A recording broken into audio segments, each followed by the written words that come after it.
Listo. Pues bueno, ya estamos en la segunda parte de la sesión. Eh, entonces me quedé con esta idea de lo que es el tipo y el antitipo, qué es lo que significa. Espero que haya quedado claro hasta aquí. Y de hecho, esta idea también se sigue desarrollando. El mismo ejemplo que les puse hace un momento de la serpiente que es levantada en el desierto, que viene desde el Génesis, donde la serpiente tenta a Eva, pues bueno, es una representación de la maldad. Y lo que va a hacer la Biblia es de que va a ir desarrollando esta idea inicial de la representación de la maldad, de que se va a ir desarrollando en todo el Antiguo Testamento, pero también en el Nuevo Testamento. ¿Saben hasta dónde llega el desarrollo de esta idea de la maldad a través de la serpiente? Hasta Apocalipsis.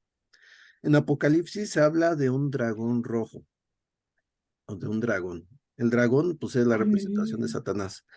¿Pero por qué un dragón? ¿Por qué no, pues, un oso? ¿O por qué no otro animal? ¿Por qué un dragón? ¿Se han visto cómo son los dragones? Son como reptiles, ¿no? Son Sí. como reptiles. Y si nosotros evolucionamos la idea, podríamos decir que es una serpiente evolucionada, una serpiente que le crecen las patas, que echa fuego, que es enorme, que crece, y pues bueno, ahí está, es una serpiente. Entonces, ahí se sigue desarrollando la idea que fue plasmada en el principio, en Génesis, la idea de la maldad en la serpiente. ¿Por qué en una serpiente? Pues bueno, no sabemos exactamente por qué una serpiente, pero es una idea que está ahí desde un inicio y que nos plasma las escrituras para que lo tengamos en cuenta, para que lo tengamos de una manera, en un concepto que lo podamos describir. Ah, pues es una serpiente, ah, es la maldad. Ya lo relacionamos, no es tan abstracto, lo ponen algo que es un símbolo para que nosotros lo podamos reconocer. Y y eso es lo que hace comúnmente el Antiguo Testamento.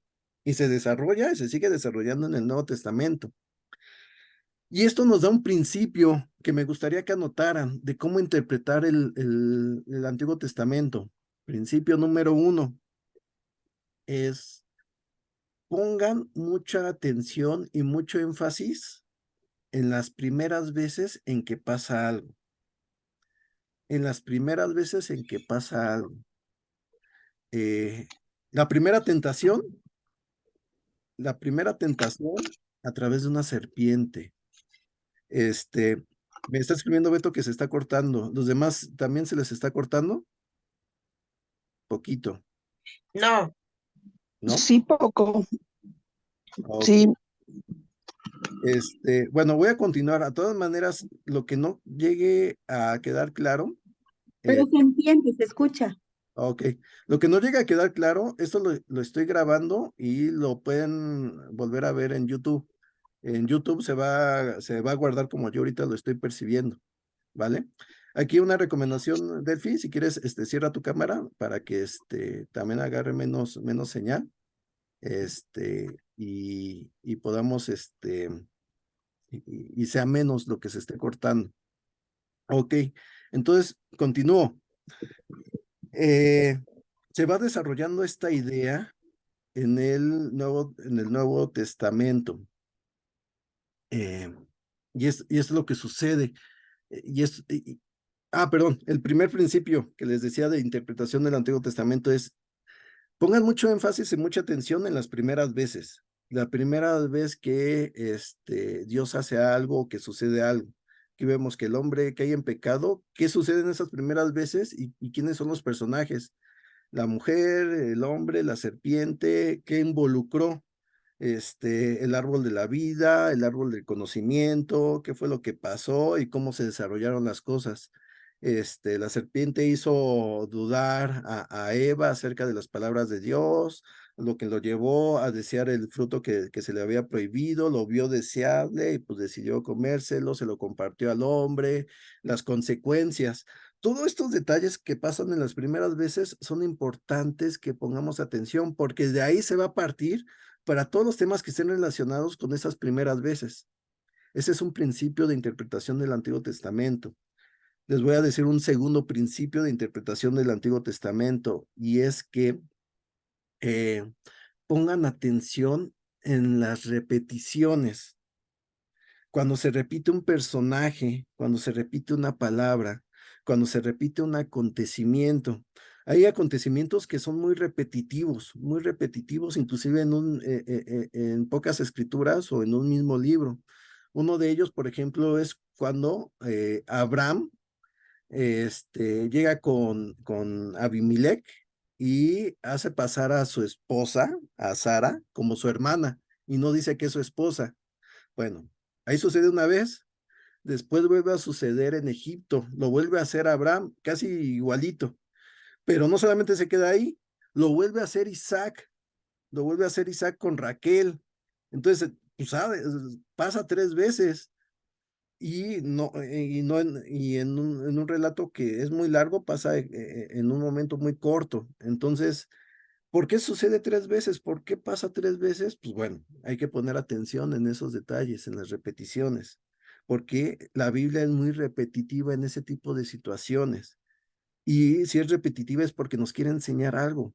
Algo está pasando ahí que nosotros tenemos que poner atención. Entonces, ese es un segundo principio de interpretación del Antiguo Testamento. Ahora, dicho estos principios, tengo que también hablar acerca de las profecías mesiánicas. Las profecías mesiánicas es también un punto importante para entender el Antiguo Testamento. Cuando hablamos de los tipos y los antitipos, veíamos que era lo que Dios quería mostrar en el Antiguo Testamento, ¿no? Una realidad a través de un modelo, de que puede ser un objeto, una situación, una persona. Lo que hacen las profecías mesiánicas es argumentarlo, es decir, bueno, ok, esto que está sucediendo aquí, ahorita voy a explicarlo, pero viendo hacia una realidad que se va a cumplir en el Nuevo Testamento, específicamente en Jesús, en el Mesías. Entonces, las profecías tienen esa visión de explicar algo que estaba sucediendo en ese momento, pero viendo hacia el futuro. Y las profecías mesiánicas específicamente es lo mismo, pero referidos a este rey mesiánico. Y también nos las vamos a encontrar en todo el Antiguo Testamento, desde Génesis. Y de hecho vamos a empezar por ahí. La primera profecía mesiánica, que partió precisamente de una primera situación, que fue la caída de la humanidad. Les voy a compartir pantalla para ver la siguiente escritura que vamos a revisar el día de hoy, que es Génesis capítulo 3, versículo 15. Les explico rápidamente el contexto. Aquí acababan de desobedecer, déjenme pongo esto, ahí está. La mujer y el hombre a Dios al comerse el fruto del conocimiento. Y Dios se da cuenta y a cada uno les dice ciertas palabras, les da, pues sí, una maldición a cada participante, que eran 3, era el hombre, la mujer y la serpiente. Y cuando habla con la serpiente le dice esto, en Génesis 3, versículo 15, pondré enemistad entre tú y la mujer, y entre tu simiente y la de ella. Su simiente te aplastará la cabeza, pero tú le morderás el talón. Esta maldición es una profecía y específicamente también es una profecía mesiánica, aunque no propiamente está hablando acerca del Mesías, pero indirectamente se está refiriendo a él. Y eso es el principio de todo, de cómo la humanidad se pervirtió a través de esta desobediencia y estas son las consecuencias, pero en estas consecuencias hay esperanza. Pero hay que poner atención en los detalles, hay que poner atención en las palabras, porque aquí nos dice mucho y tenemos que poner atención para darnos cuenta de que nos está diciendo mucho, a pesar de ser pocas líneas. ¿Qué nos dice? Pondré enemistad entre tú y la mujer. Esto también se presta a múltiples análisis. Hay quienes consideran que la mujer es una representación de la iglesia. Pues bueno, eso ya lo dejaré a que ustedes puedan investigarlo e interpretarlo. Me voy a centrar en la siguiente palabra, que está en la siguiente frase. Dice, y entre tu simiente y la de ella. ¿Qué significa simiente? Simiente, en otras versiones lo traducen como descendencia, pero la palabra correcta es simiente, es semilla, viene simiente de semilla, de pues sí, de algo que va a hacer que surjan varias cosas. Esa es la idea principal. Pues sí, se aplica para descendencia. Pero también esta palabra simiente tiene su origen en semilla y en la palabra semen, que es, digamos, la semilla del hombre hacia la mujer para que dé a luz a los hijos. Entonces, resulta aquí algo curioso. Primero, y la profecía no diga que pondré enemistad entre tú y el hombre. ¿Quién es el que tiene la semilla con bueno, quién es el que tiene la semilla para la procreación? O en otras palabras, ¿quién es el que tiene el semen? El hombre.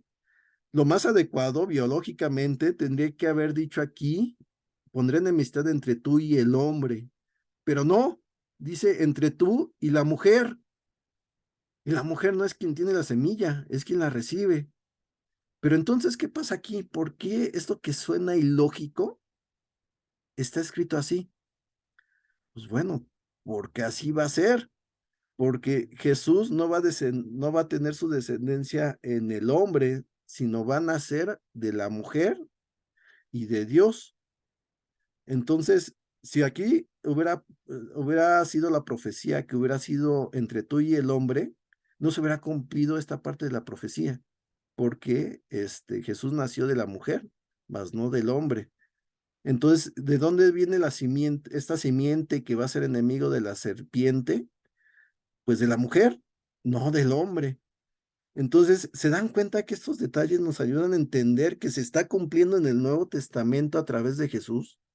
Todavía sigue diciendo, y su simiente te aplastará la cabeza, pero tú le morderás el talón. Ya vimos que pues, la cabeza básicamente es acabar con lo que dirige la maldad. La cabeza eso es lo que representa. Pero todavía dice aquí algo muy curioso, dice, pero tú le morderás el talón de la simiente. Y aquí también tenemos que detenernos en otros puntos que ya son más técnicos y lingüísticos. Por ejemplo, en el comentario de la Biblia textual, cuando dice esta palabra, cuando estudia la palabra de simiente, lo que nos está diciendo es de que está en singular, por lo que queda indefinido si se refiere a toda la descendencia de la mujer o se refiere a una persona que va a ser descendiente de la mujer. Por lo que, pues bueno, queda un poco ambiguo, porque por lo que parece se refiere solamente a un descendiente de la mujer que va a ser Jesús el Mesías. Y aquí por otro lado, cuando dice, pero tú le morderás el talón, también dices, pues, ¿por qué dice esto la profecía?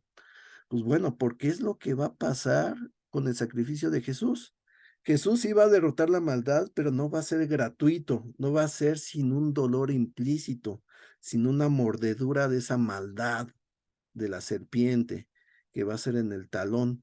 Y esto también es una representación del sacrificio de Jesús. Ahora, vemos esto, ¿no? Yo ahorita lo estoy explicando y puede quedar más o menos entendido. Pero si usted lo leen sin ningún contexto del sacrificio de Jesús, está muy ambiguo y muy raro, ¿no? Pero así vamos a encontrar varias profecías en el Antiguo Testamento, que están muy raras, muy ambiguas y puede significar cualquier cosa. ¿Cuál es la llave de la interpretación de estas profecías que son ambiguas, que parecieran ser laberintos lingüísticos o enigmas o acertijos? ¿Cuál es la llave para poderlas entender entonces? Son dos cosas, también es importante entenderlas. Una es, ¿en qué momento fueron dichas? Entender el contexto cultural para entender cómo lo pudieron haber entendido las personas que estaban recibiendo esa profecía. Y la segunda llave es Jesús. Cuando nosotros ponemos a Jesús como en el centro de todo, como la llave que va a abrir el enigma de esos acertijos, que son las profecías, vamos a poder entender qué significan y qué significan para nosotros. Entonces, son dos llaves para entender este tipo de profecías o para entender las profecías en general, el contexto histórico y Cristo. Ay, perdón, lo cerré sin querer. Ahí está. Ok, entonces de aquí empieza todo, ¿no? Vamos con otro ejemplo en el Nuevo Testamento, que es Génesis capítulo 22, versículo 1 al 6. Y aquí vamos a ver una historia en particular, que es la historia en que Dios pone a prueba a Abraham, pidiéndole que ofrezca como holocausto a su hijo. Entonces, aquí vamos a ir narrando la historia y vamos a detenernos en los detalles para ir viendo esto, cómo se aplica en estas llaves que estuvimos platicando ahorita. En Génesis 22, versículo 1 al 6, dice lo siguiente. Pasado cierto tiempo, Dios puso a prueba a Abraham y le dijo, Abraham, aquí estoy, respondió. Y Dios le ordenó, toma a tu hijo, el único que tienes y al que tanto amas, y ve a la región de Moria. Una vez allí, ofrécelo como holocausto en el monte que yo te indicaré. Abraham se levantó de madrugada y ensilló su asno. También cortó leña para el holocausto y, junto con dos de sus criados y su hijo Isaac, se encaminó hacia el lugar que Dios le había indicado. Al tercer día, Abraham alzó los ojos y a lo lejos vio el lugar. Entonces les dijo a sus criados, quédense aquí con el asno. El muchacho y yo seguiremos adelante para adorar a Dios y luego regresaremos junto a ustedes. Abraham tomó la leña del holocausto y la puso sobre Isaac, su hijo. Él, por su parte, cargó con el fuego y el cuchillo, y los dos siguieron caminando juntos. Vamos a seguir con esta historia, pero vamos a pararnos hasta aquí para analizar algunos detalles, para para revisar algunas cosas que son importantes para entender mejor esto. Primero, es una historia bien rara y bien atípica, ¿no? Que si no sabemos nada de Jesús o de la Biblia o de Dios, pues se nos va a hacer hasta cruel. ¿Cómo es posible que Dios le pida que sacrifique a Abraham a su único hijo? ¿Por qué? Bueno, una de las respuestas ya está en los videos que les mandé acerca, uno que se llama La Prueba, pero bueno, ahí ya se los dejo de tarea esa parte. Pero sigue siendo una historia rara. Entonces vamos a ver detalles de lo que pasa teniendo en cuenta lo que ya hemos platicado acerca de que esta historia es un tipo, es un modelo de una realidad que va a suceder con Cristo. Entonces, vamos a ver qué detalle en esta parte donde dice, y Dios le ordenó, toma a tu hijo, el único que tienes y al que tanto amas. Y esto es una mentira, porque Abraham tenía otro hijo, que era Ismael. Entonces, no era su único hijo. ¿Por qué entonces le dice esto Dios? Dios, que lo sabe todo, sabía que no era el único hijo. A lo mejor sí es el que más amaba, pero no era el único de Abraham. Pues bueno, aquí nos está llevando a pensar un poco más en Dios, el único hijo y al que tanto amas. Que si nosotros agarramos la llave que es Jesús y lo ponemos aquí, le da más sentido. Eh, Dios ama a su hijo unigénito, que es Jesús, a su hijo único en su tipo, a su hijo especial, y sí, al que tanto ama. Y aquí entonces nos lleva a pensar que todo lo que está pasando aquí no se está refiriendo exclusivamente a Abraham y Isaac, se está refiriendo a Dios y a Jesús. Entonces, ¿qué es lo que le dice? Ve a la región de Moria. Y la región de Moria, si nosotros estudiamos geográficamente dónde quedaba, pues quedaba en Jerusalén y específicamente en el monte donde Jesús fue crucificado. Ahí es Moria. Qué curiosa coincidencia, ¿no? Una vez allí, ofrécelo como holocausto. Ahora, holocausto no es cualquier sacrificio. Holocausto es un sacrificio donde aquello que iba a ser ofrecido en holocausto tenía que ser quemado. Esta idea de ser quemado ya la hemos visto. ¿Se acuerdan cuando vimos la clase de santidad? Que hablamos acerca de cómo es la santidad de Dios, que es como ese fuego que lo consume todo y que sirve para purificar. Pues bueno, esa es la idea que nos lleva al holocausto. Iba a ser quemado. Por eso llevaban leña, entonces para prender el fuego. ¿Qué otro detalle? ¿Cómo llegaron? En un asno. ¿Cómo Jesús entró a Jerusalén cuando fue crucificado? ¿Se acuerdan? Hasta hay una fecha importante en la Iglesia Católica que es el Domingo de Ramos. Y rememora cuando Jesús está entrando a Jerusalén en un asno. También aquí es importante esto porque este animal también va a ser muy importante en el Antiguo Testamento, el asno, nada más para que lo tengan en cuenta. Pero el asno es importante porque también representa a la realeza y representa también la humildad y representa la paz. Y estas ideas se van a ir desarrollando en el Antiguo Testamento, por lo que es importante que ustedes lo estudien ya más a fondo. Llega con dos criados. Esto no le di énfasis. Hay quienes creen que se refiere a las dos personas con las que son crucificadas, que son crucificados Jesús, a los dos ladrones, pero no queda claro. Sin embargo, sí es de llamar la atención. Después, ¿cuántos días tardaron en llegar a su destino? Al tercer día. ¿Y cuántos días, en cuántos días Jesús resucitó? Al tercer día. Son coincidencias que no hay que que no hay que obviar, sino que hay que poner atención porque están ahí por algo. Y esto que estamos leyendo, son primeras veces. Es la primera vez en que Dios pone a prueba a Abraham. Quédense aquí con el asno, le dice. El muchacho y yo seguiremos adelante para adorar a Dios y luego regresaremos. Ahora, aquí Abraham hace algo muy raro. Abraham ya sabía que iba a ir a sacrificar a su hijo, pero cuando le dice a los criados que lo esperen y le dice, y luego regresaremos, pues ¿en qué estaba pensando? Si sabía que iba a sacrificar a su hijo. En Hebreos 11, cuando habla acerca de la fe y cómo se muestren en los personajes del Antiguo Testamento, lo que como interpreta esta parte en que Abraham tuvo confianza en Dios es de que sí iba a ofrecer en sacrificio a su hijo, pero que Abraham tenía la fe suficiente como para creer que Dios lo iba a resucitar. Y por eso es que dice esto. Y luego regresaremos, los dos, Isaac y Abraham. Vamos a regresar los dos, porque sí voy a hacer lo que Dios me pide, pero yo estoy seguro que Dios lo va a resucitar. Dios lo va a regresar. Abraham tomó la leña del holocausto y la puso sobre Isaac. Le puso la leña, que es madera, se la puso encima de él. Que esto da también un poco nos lleva a pensar cómo fue también el sacrificio de Jesús, cómo es que él llevó la cruz, cargó con la cruz para ser crucificado.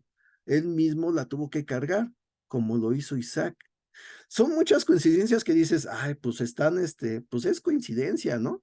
Pero son muchas, o sea, lo que quiero que vean es de que es mucho el parecido como para pensar que es una mera coincidencia. Seguimos leyendo la historia en el versículo 7. Dice, Isaac le dijo a Abraham, Padre, dime, hijo mío, aquí tenemos el fuego y la leña, continuó Isaac, pero ¿dónde está el cordero para el holocausto? El cordero, hijo mío, lo proveerá Dios, le respondió Abraham. Y siguieron caminando juntos. Y cuando llegaron al lugar señalado por Dios, Abraham construyó un altar y preparó la leña. Después ató a su hijo Isaac y lo puso sobre el altar, encima de la leña. Entonces tomó el cuchillo para sacrificar a su hijo, pero en ese momento el ángel del Señor le gritó desde el cielo, Abraham, Abraham. Aquí estoy, respondió. No pongas tu mano sobre el muchacho, ni le hagas ningún daño, le dijo el ángel. Ahora sé que temes a Dios porque ni siquiera te has negado a darme a tu único hijo. Abraham alzó la vista y en un matorral vio un carnero enredado por los cuernos. Fue entonces, fue entonces, tomó al carnero y lo ofreció como holocausto en lugar de su hijo. A ese sitio Abraham le puso por nombre el Señor provee. Por eso hasta el día de hoy se dice, en un monte provee el Señor. Ok. ¿Qué es lo que pasa aquí entonces? Pues ya está preparado Isaac para ser sacrificado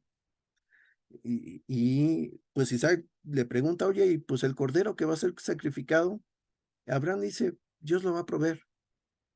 ¿Qué es lo que pasa también con Jesús? Por nuestra propia mano, la humanidad no provió, no dio la salvación. Quien la dio fue Dios a través de dar ese sacrificio. ¿Quién fue quien dio ese sacrificio? Fue Dios a través de Jesús, de Cristo. Él fue quien proveyó del cordero, del carnero. Ahora, aquí también hay que rememorar, aquí parece algo ya natural, ¿no? Que el holocausto sea el sacrificar a un cordero, ya lo dan por hecho. Era algo que no solamente hacía Abraham, sino otras culturas llegaban a hacer, un carnero. Pero entonces, ¿por qué tendría que ser así? ¿Por qué ese animal específicamente? Pues bueno, tenemos que recordar las primeras veces. ¿Cuál es la primera vez que se menciona a este animal? ¿Un cordero, un carnero, o una oveja? La primera vez que se menciona es en el primer asesinato con Caín y Abel. Mientras Caín se dedicaba a la agricultura, este Abel se dedicaba a la cría de ovejas. Ahí está mencionado. ¿Qué fue lo que llevó a Caín a matar a la primera persona? O sea, a cometer el primer asesinato, perdón. Pues la envidia de lo que le ofreció, de que Abel ofreció al primogénito, al mejor cordero que tenía, se lo ofreció a Dios. Este animalito que causó la envidia de Caín fue lo que detonó que Caín quisiera matar, y lo hizo así, a Abel. Ahí está la primera vez. Y esto entonces, ¿qué es lo que hace Dios? Pues bueno, aquí hay un animal que tiene que ser sacrificado como holocausto. No sabemos por qué, solamente lo está pidiendo Dios. Pero esto que está pasando con Abraham le da otro sentido, le da un significado a esta acción, a este holocausto. Y es que lo que va a representar es que este animalito que lo provee Dios va a recibir lo que hubiera recibido un ser humano, el hijo de Abraham. Es sustituido. Dios lo provee y lo sustituye por lo que iba a pasar este ser humano. Y aquí va insisto, de las primeras veces. ¿Y cómo se llama entonces este lugar donde sucede esto? El monte, en un monte provee el Señor provee. ¿Qué provee? Pues aquí está salvando a Isaac y provee al cordero. Pero ¿para qué provee al cordero? Para salvar a esta persona, a este ser humano, que es una representación de la humanidad también. Entonces, a través de esto, empezamos a darle un significado. El ofrecerle un cordero a Dios es porque está sustituyendo el castigo que tiene que recibir el ser humano. Y esta idea es la que va a retomar más adelante en el Éxodo Moisés para mandar a los israelitas a hacer sacrificios y holocaustos. Seguimos con la historia. En Génesis 22, versículo 15.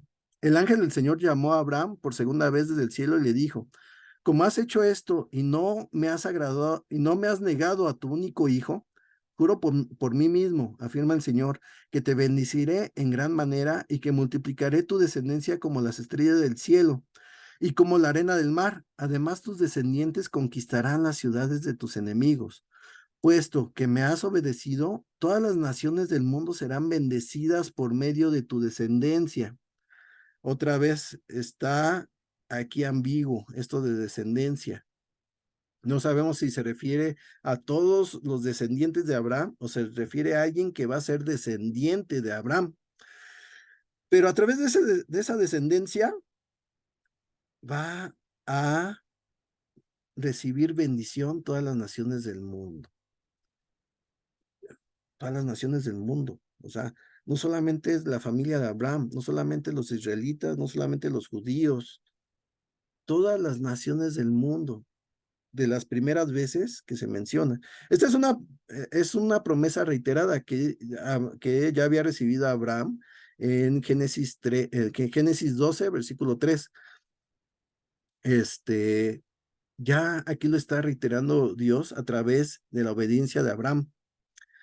Pero desde aquí ya está diciendo algo que es importante y que va a ser parabólico en la historia del Antiguo Testamento. La historia del Antiguo Testamento se enfoca en los israelitas y en los judíos, que es la familia de Abraham, es su descendencia. Y en eso se enfoca el Antiguo Testamento. Pero el Nuevo Testamento inicia con eso y se va a enfocar a que la salvación llegue a toda la humanidad, a todas las naciones, no solamente a los judíos, sino a los gentiles, aquellos que no son de la familia de Abraham y que son cuestionados los que empiezan a hacer esto por los propios judíos. Oye, estas promesas son para los judíos, para los hijos de Abraham. Pues no, en Génesis dice que todas las naciones van a ser bendecidas por esto que acaba de hacer Abraham, que es todavía algo progresivo a lo que vimos de la profecía que Dios le hace a la serpiente, que a través de la simiente de la mujer iba a aplastar la cabeza de la serpiente, de la maldad. ¿Ven cómo empieza a haber un desarrollo y se empieza a entender mejor estas historias extrañas cuando tenemos estas dos llaves, el contexto y Cristo? Vamos a seguir viendo ejemplos de esto. Vamos a seguir viendo ejemplos de esto en Génesis capítulo 49, versículo 10. Ahora, lo que acabamos de ver es un tipo de Cristo y de lo que vino a hacer. Ahora lo que vamos a ver es una profecía mesiánica. Esto que vamos a leer son palabras de bendición que le hace Israel o Jacob a sus hijos. Y esta particularmente se lo hace a su hijo Judá, de donde desciende Jesús, de donde desciende el Mesías. Vean lo que dice. Dice, el cetro no se apartará de Judá, ni de entre sus pies el bastón de mando, hasta que llegue el verdadero rey, quien merece la obediencia de los pueblos. Judá amarra su asno a la vid y la cría de su asno a la mejor cepa. Lava su ropa en vino, su manto en la sangre de uvas. Ustedes al leer esto, que ya conocen lo que pasa con Jesús, lo pueden relacionar fácilmente. Se está refiriendo a Jesús. Hay palabras que a lo mejor no nos quedan del todo claras, pero todo el conjunto, sabemos que se refiere a Jesús. Es muy obvio. Y vean desde dónde está, desde Génesis. Entonces, con estas llaves que les comento podemos entender mejor, pero vemos que es algo que está desde el principio, que Dios lo puso ahí para que nos vaya guiando, para que lo viéramos y para que viéramos que Él está conduciendo la historia desde el principio. El cetro no se apartará de Judá, ni de entre sus pies el bastón de mando, que es una referencia también a la caída del reino de Jerusalén. Pero ¿hasta qué momento va a pasar esto? Bueno, ¿cuál es qué es lo que va a desencadenar esto que vaya a pasar? Que va a llegar el verdadero rey. Eh, pues el ungido, Jesús, quien merece la obediencia de los pueblos. Dice todavía cosas más curiosas. Judá amarra su asno, ya hablamos acerca del asno, a la vid. Jesús decía que él era la vid, o dice que él es la vid. Y aquí es una referencia también de esto, que la vid también es un símbolo muy importante en el Antiguo Testamento. La cría de su asno a la mejor cepa, lava su ropa en vino, lava su ropa en vino, que también nos da una referencia, una imagen a Jesús con las ropas llenas de sangre en su sacrificio, su manto en la sangre de las uvas, tal cual, ¿no? Vamos a seguir viendo este tipo de ejemplos rápidamente para ir concluyendo. En 2 de Samuel, capítulo 7, versículo 12, esta escritura ya la tratamos hace como, pues la clase pasada, cuando hablaba cuando el rey David le ofreció construirle el templo a Dios y Dios le dijo, no, pues gracias por tus intenciones, pero tú no lo vas a realizar. Le contesta esto, dice, esto se lo dice a David, al rey David. Cuando tu vida llegue a su fin y vayas a descansar entre tus antepasados, yo pondré en el trono a uno de tus propios descendientes y afirmaré su reino. Será él quien construya una casa en mi honor y yo afirmaré su trono real para siempre. Yo seré su padre y él será mi hijo. Así que cuando haga lo malo, lo castigaré con varas y azotes, como lo haría un padre. Sin embargo, no le negaré mi amor, como se lo negué a Saúl, a quien abandoné para abrirte paso. Tu casa y tu reino durarán para siempre delante de mí. Tu trono quedará establecido para siempre. Y veíamos que parte de esta profecía se cumplía en Salomón, pero hay cosas que dices, ¿por qué están ahí? Y que cuando usamos la llave de Cristo dan mucho sentido. Esto de yo seré su padre y él será mi hijo. Lo aplicamos en Cristo, da sentido. Esto último, tu trono quedará establecido para siempre. Ya vimos que no, que históricamente no fue así, pero cuando lo aplicamos en un trono espiritual con Cristo, sucede así. Tu trono quedará establecido para siempre. Cristo es la llave para ir entendiendo todas estas profecías mesiánicas. Otro ejemplo de profecía mesiánica lo encontramos en el Salmos 22. Vamos a ir leyendo extractos por cuestión de tiempo, pero vean, voy a insistir, usen la llave de Cristo para ver cómo todo esto cobra sentido. Vean estas palabras. Dios mío, ¿por qué me has abandonado? ¿Quién las dice y en qué momento? Lejos estás para salvarme, lejos de mis palabras de lamento. Dios mío, clamo de día y no me respondes. Clamo de noche y no hallo reposo. Nos saltamos. Como perros de presa me han rodeado, me han cercado una banda de malvados, me han traspasado las manos y los pies. Puedo contar todos mis huesos. Con satisfacción perversa la gente se detiene a mirarme. Se reparten de entre ellos mis vestidos y sobre mi ropa echan suertes. Saltamos. La posteridad le servirá. Del Señor se hablará a las generaciones futuras. A un pueblo que aún no ha nacido, se le dirá que Dios hizo justicia. ¿Cómo ven esto? O sea, son demasiadas coincidencias. Ahora, es de un salmo que está comprobado que se escribió cientos de años antes de que Jesús naciera. ¿Cómo explicas tal coincidencia? Dios estaba trabajando ahí y Dios estaba argumentando lo que iba a suceder. Para los que estaban leyendo el Salmo recién fue escrito, significaba algo muy particular, pero había detalles que decían, pues esto quién sabe por qué lo escribió David, pues quién sabe. Y para los más estudiosos y los más reflexivos, los maestros judíos, decían, es que esto no solamente se refiere a algo que está sucediendo, se refiere a algo que va a suceder. Y es un aviso para que nosotros reflexionemos, para que veamos hacia una realidad más grande que lo que ahorita estamos pasando, una realidad que nos va a llevar al Mesías. Hermanos, pues ya casi estamos por concluir, pero también ya se va a acabar el tiempo de la sesión.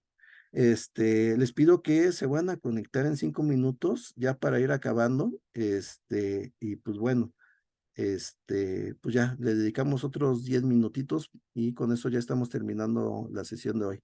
¿Vale? Ok. Ok, vale. Entonces, en 5 minutos nos volvemos a conectar y finalizamos la sesión del día de hoy.